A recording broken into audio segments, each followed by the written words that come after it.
Mulai yuk. Assalamualaikum warahmatullahi wabarakatuh. Selamat malam semuanya. Saya di sini bersama kelompok 5 yang beranggotakan Christian Gomgom, lalu ada Hilmi Yaskur, lalu ada Taskia Mutiara, lalu ada Kaisar Wahyu, lalu ada Muhammad Nur Fajar, Dwi Wahyu Salsabila, dan saya sendiri Mitla Arzak. Di sini kita akan mempresentasikan materi tentang Maritime Works Part 2 Code of Practice for the Design of Quay Walls, Jetties, and Dolphins. Pekerjaan maritim bagian 2, kode praktik untuk desain dinding dermaga, dan dolphins. Slide selanjutnya akan dibacakan oleh Christian Gomgom.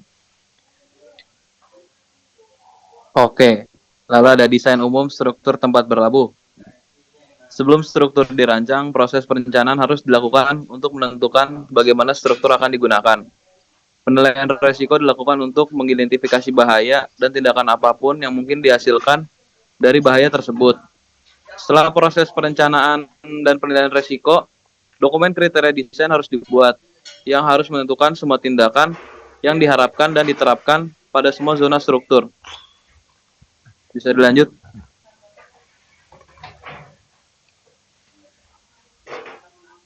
Lalu ada pengerukan dan penimbunan.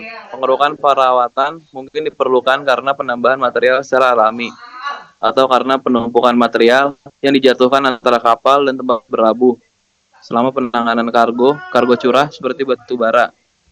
Lalu ada fungsi struktur dermaga.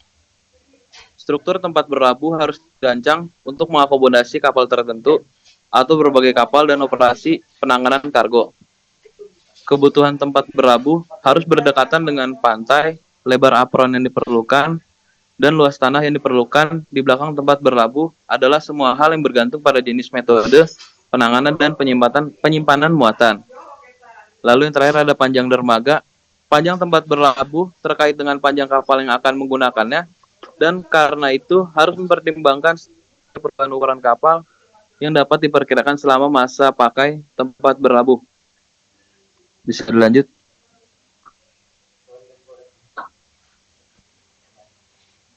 Lalu ada situasi desain untuk dermaga. Situasi desain untuk stabilitas keseluruhan. Situasi desain terbagi dalam 3 kategori, yaitu yang pertama, situasi desain yang terus-menerus. Persistent design situation mengacu pada setiap kombinasi tindakan yang mungkin diharapkan terjadi selama umur desain struktur, disebut dalam Eurocode sebagai periode referensi dan terkait dengan kondisi operasi normal. Ini harus mencakup modifikasi struktur, pekerjaan tanah, pengaspalan, pola penyimpanan, peralatan penanganan, atau kedalaman pengerukan. Lalu yang kedua ada situasi desain sementara. Situasi desain transient mengacu pada kombinasi tindakan apapun yang mungkin diharapkan terjadi selama periode yang jauh lebih pendek daripada masa kerja desain struktur, terkait dengan tindakan kredibel paling parah yang dapat diterapkan secara fisik. Tidak termasuk tindakan yang tidak disengaja, seperti yang disebabkan ke tempat berlabuh yang tidak terkendali. Lalu yang ketiga itu ada situasi desain tidak sengaja. Hal tersebut biasanya terjadi karena adanya keterikatan antara tekanan air dan ketinggian air, bervariasi sebagai akibat dari pasang surut dan kondisi meteorologi yang terkait. Oke, bisa lanjut. Terima kasih Gomgom atas presentasinya. Selanjutnya akan dibacakan oleh Dwi Wahyu. Dwi Wahyu, silakan. Dinding penahan tertanam dalam konstruksi dermaga dan dermaga. Urutan konstruksi dinding penahan tertanam merupakan pertimbangan desain utama. Bentuk struktur berikut dapat digunakan pada dinding penahan tertanam, yaitu turap, lalu dinding bertumbuk beton di tempat, kemudian dinding diafragma, kemudian tumbukan tentara dan terpal, lalu baret, dan terakhir dinding kombinasi. Desain struktur dinding penahan tanah tertanam. Seperti yang ada di gambar, ketahanan terhadap tekanan aktif dari tanah yang tertahan disediakan oleh kekuatan lentur dari dinding penahan tertanam yang membentang secara vertikal antara jangkar atau penyangga pada satu tingkat atau lebih, dan tekanan penahan lateral yang didistribusikan pada bagian tertanam yang lebih rendah dari penahan tertanam. Lanjut. Dinding gravitasi pada konstruksi dermaga. Dinding dermaga gravitasi dibagi dalam 3 kategori, yaitu yang pertama, dinding blok beton atau bata, pracetak dinding beton bertulang, caisson beton, struktur tumpukan lembaran seluler, struktur tumpukan lembaran dinding gada. Yang kedua itu ada dinding beton flat, dinding beton bertulang di tempat, dan yang terakhir yang ketiga yaitu konstruksi dinding diafragma dan monolit.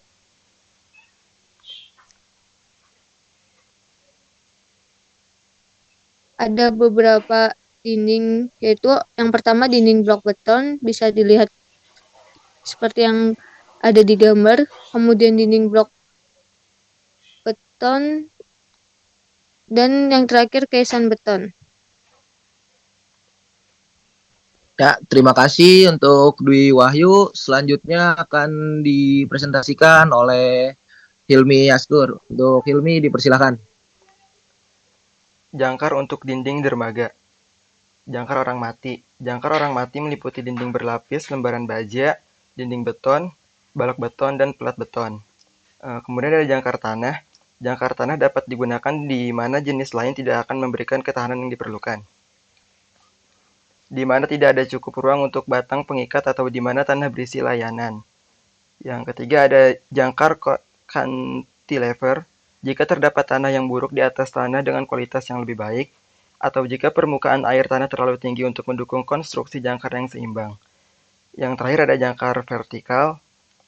Ketahanan pengangkatan yang memadai pada tiang tarik tidak dapat disediakan dengan cara embedment. Jangkar batu dapat dipasang secara aksial melalui poros tiang untuk mencapai ketahanan yang diperlukan.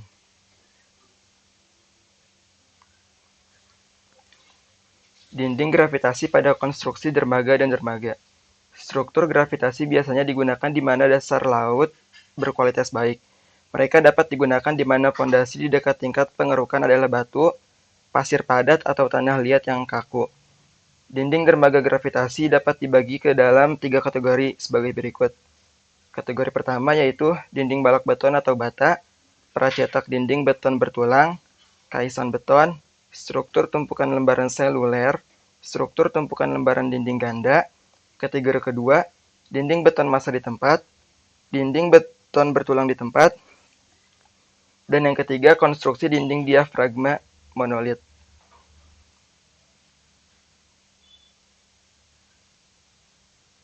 Jenis konstruksi terbagi ke dalam 3, yaitu blok berikat. Bentuk konstruksi ini kurang toleran terhadap penurunan diferensial daripada irisan atau balok kolom. Meskipun efeknya dapat dikurangi dengan menyelesaikan setiap jalur konstruksi sebelum menempatkan jalur di atasnya. Yang kedua, dinding blok beton. Blok dalam konstruksi block work dapat yang diiris diletakkan pada kemiringan 10 derajat hingga 25 derajat vertikal. Dan yang terakhir ada caisson beton. Blockwork mungkin konstruksi sebagian terbuka untuk memberikan penyerapan sebagai gelombang datang. Ya, terima kasih untuk Hilmi. Selanjutnya akan dibacakan oleh Muhammad Nur Fajar. Untuk Fajar dipersilakan. Ya, selanjutnya ada struktur geladak yang ditangguhkan. Struktur geladak yang ditangguhkan biasanya akan menjadi jenis yang paling cocok dalam keadaan berikut. Yang pertama ada tanah yang terdiri dari bahan atas yang lemah, di atasnya yang lebih kuat lapisan. B. Tanah langsung di bawah dasar laut yang terdiri dari bahan yang cocok untuk tiang penyangga. C. Tidak tersedianya timbunan yang cocok untuk digunakan pada tipe dinding penahan dermaga. Yang D. Kebutuhan untuk meminimalkan interferensi dengan rezim hidrolik. Dan yang terakhir ada kedalaman air yang besar.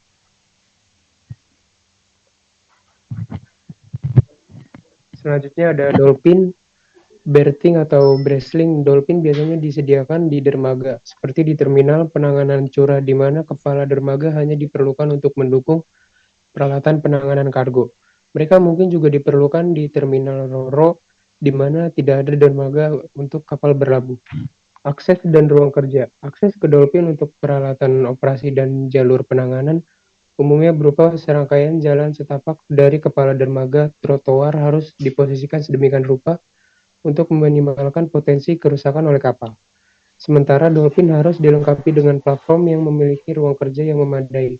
Jika area yang memadai tidak diperoleh dari pertimbangan struktural, ruang kosong minimum 1,5 meter harus disediakan di sekitar sisi kerja kait. Kapten dan derek lepas cepat dan 1 meter di sekitar tonggak dan varialis. Terima kasih Fajar atas presentasinya. Selanjutnya akan dilanjutkan oleh Kaisar. Untuk Kaisar dipersilakan. Lampiran A, normatif faktor parsial. Lampiran ini memberikan rekomendasi untuk menangani jenis-jenis tindakan berikut yang khusus untuk desain bangunan maritim. Yang pertama adalah aksi gelombang yang harus dianggap sebagai aksi variabel sesuai dengan BSEN tahun 1990. Yang kedua, tindakan berlabuh kapal yang harus dianggap sebagai tindakan variabel sesuai dengan BSN 1990. Yang ketiga ada aksi tambat yang harus dianggap sebagai aksi variabel sesuai dengan BSEN 1990.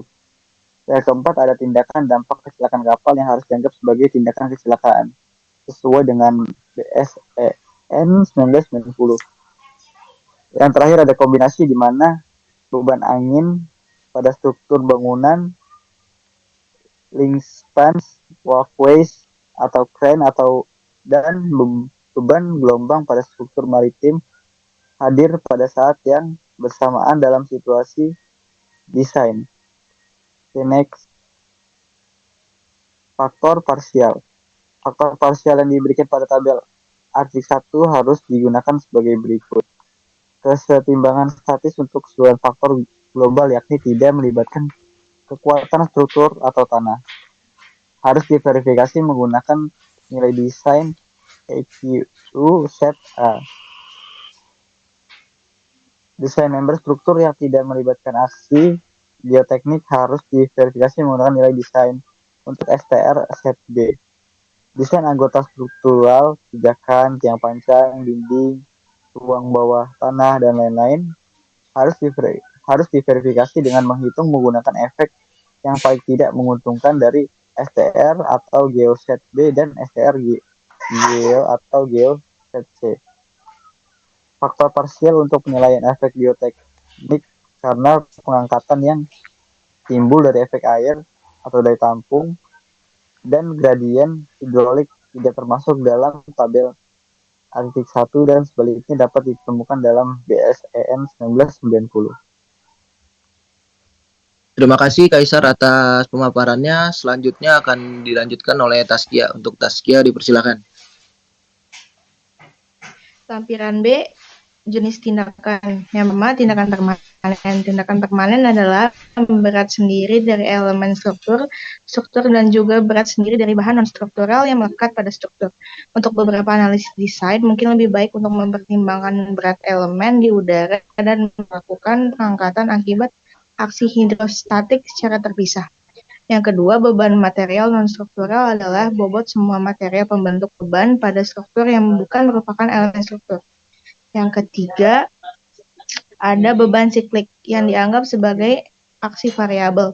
Yang B, beban impulsif yang dianggap sebagai tindakan tidak disengaja. Yang C, beban acak yang dianggap sebagai tindakan variabel. Yang D, beban siklik, statis, dan jangka panjang. Tiga kategori pertama adalah tindakan dinamis dan mungkin perlu dipertimbangkan secara terpisah untuk menghitung respons struktur.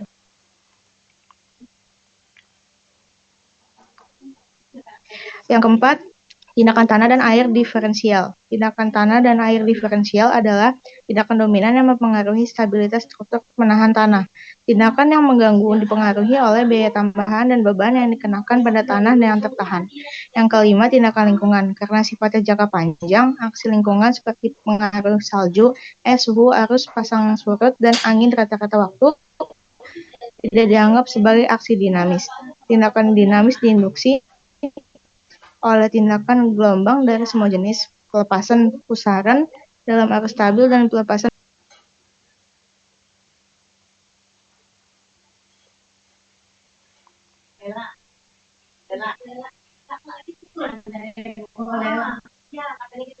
Terima kasih Taskia atas pemaparannya. Sekian dari kelompok kami, kelompok 5. Jika ada pertanyaan atau mungkin kritik, saran, bisa komen lah nanti. Kurang lebihnya mohon maaf. Wabillahi taufiq wal hidayah. Wassalamualaikum warahmatullahi wabarakatuh. Waalaikumsalam warahmatullahi wabarakatuh. Waalaikumsalam warahmatullahi wabarakatuh. Waalaikumsalam warahmatullahi wabarakatuh. Udah nih, udah kelar.